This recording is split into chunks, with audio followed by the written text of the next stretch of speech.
गरीबाच्या पोरानं भटक्या विमुक्ताच्या पोराची हत्या झाल्यानंतर त्याच्या विरुद्ध मोर्चे निघत नाहीत. खैरलांजी प्रकरण घडलं.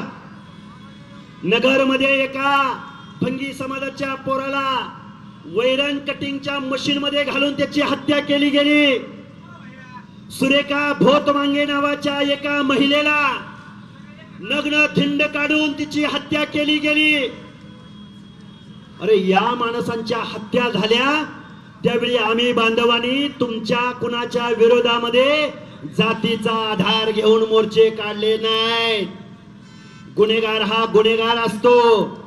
तुम्ही जे या स्वर्गीय संतोष भैया देशमुखाच्या हत्येचं राजकारण चालू केलंय, एका समाजाच्या विरोधामध्ये गरळ ओकण्याचा कार्यक्रम सुरू केलाय, या तरुणांना तुम्ही टार्गेट करण्याचा प्रयत्न करताय, या सगळ्या गोष्टीचं उत्तर तुम्हाला द्यावं लागेल. अरे तुम्ही आमदार झाला, खासदार झाला.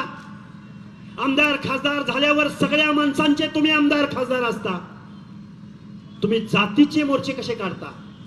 आणि स्वर्गीय संतोष अण्णा देशमुखांच्या श्रद्धांजली सभेमध्ये राजकीय नेत्यांना टार्गेट करता. टाळ्या, शिट्ट्या, घोषणा.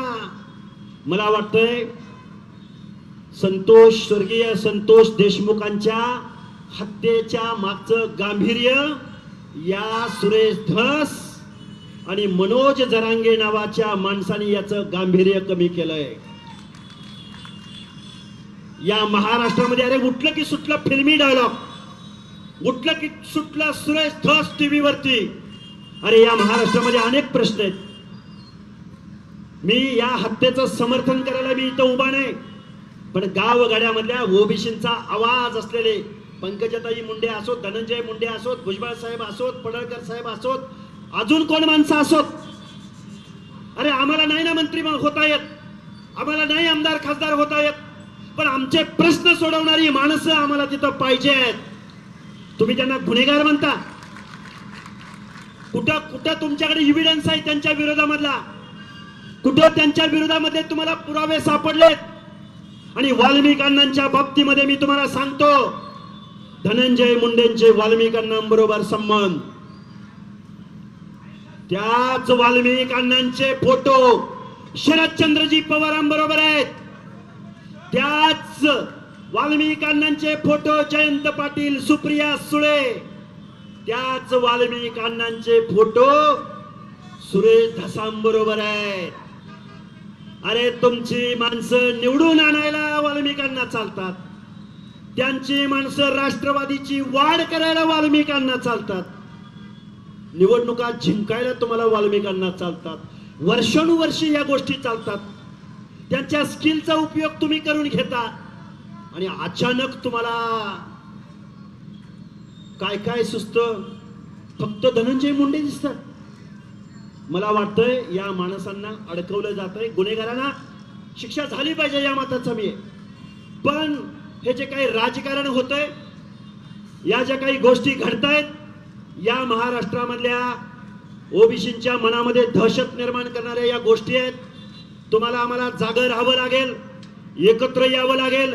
न्याय व्यवस्थेवरती प्रभाव टाकणाऱ्या, पोलीस प्रशासनावरती प्रभाव टाकणाऱ्या, अरे ती सीआयडीची टीम आली, सीआयडी मध्ये कोण माणूस आहे त्याची जात शोधा, सीआयडी मध्ये कोण माणूस आहे त्याची जात शोधा, ह्या जातीचा बाजूला काढा.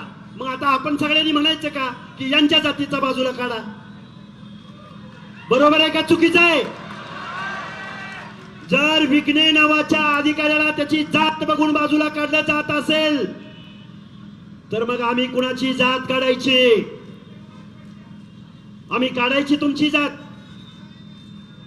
मला वाटतं इथल्या न्याय व्यवस्थेवरती, इथल्या सीआयडी वरती, इथल्या पोलीस डिपार्टमेंट वरती, इथल्या प्रशासनावरती प्रभाव टाकणाऱ्या गोष्टी या बीड जिल्ह्यामधल्या खासदाराकडून, आमदाराकडून होत आहेत. तुम्ही आम्ही सगळ्या लोकांनी जागं राहिलं पाहिजे. तुम्ही आम्ही सगळ्या लोकांनी एकत्रित आलं पाहिजे. या गोष्टी महाराष्ट्रामध्ये घडतायत.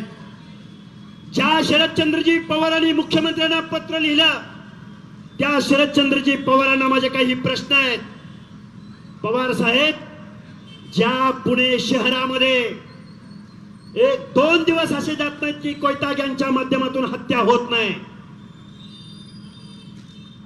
आजच एका IT इंजिनियरची एका मुलीची हत्या झाली कोयत्यानं.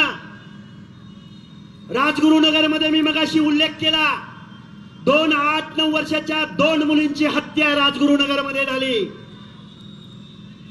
ज्या पुणे जिल्ह्यातल्या गँगवॉर वरती मुळशी पॅटर्न नावाचा चित्रपट येतो, त्या स्वतःच्या जिल्ह्यामध्ये शरदचंद्रजी पवार नावाचा माणूस कधीही त्यांना भेटायला गेला नाही. कधीही त्यांनी मुख्यमंत्र्यांना पत्र लिहिलं नाही.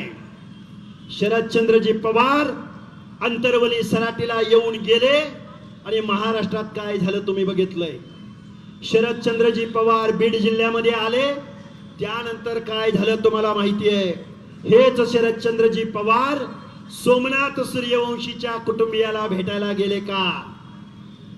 हेच शरदचंद्रजी पवार त्या राजगुरुनगर मधल्या मुलींच्या गिरी गोसावी भटक्या विमुक्त जाती जमातीच्या मुलीच्या पालकाला भेटायला गेले का? या प्रश्नाची उत्तर दुर्दैवानं नाही अशी आहेत. म्हणजे बाबांनो, राजकारण आणि राजकारणाच्या माध्यमातून जर आपल्या नेतृत्वाला टार्गेट केलं जात असेल तर तुम्हाला आम्हाला रस्त्यावरची लढाई सुद्धा लढावी लागेल. काही माणसं बोलली, खाजगीत बोलली,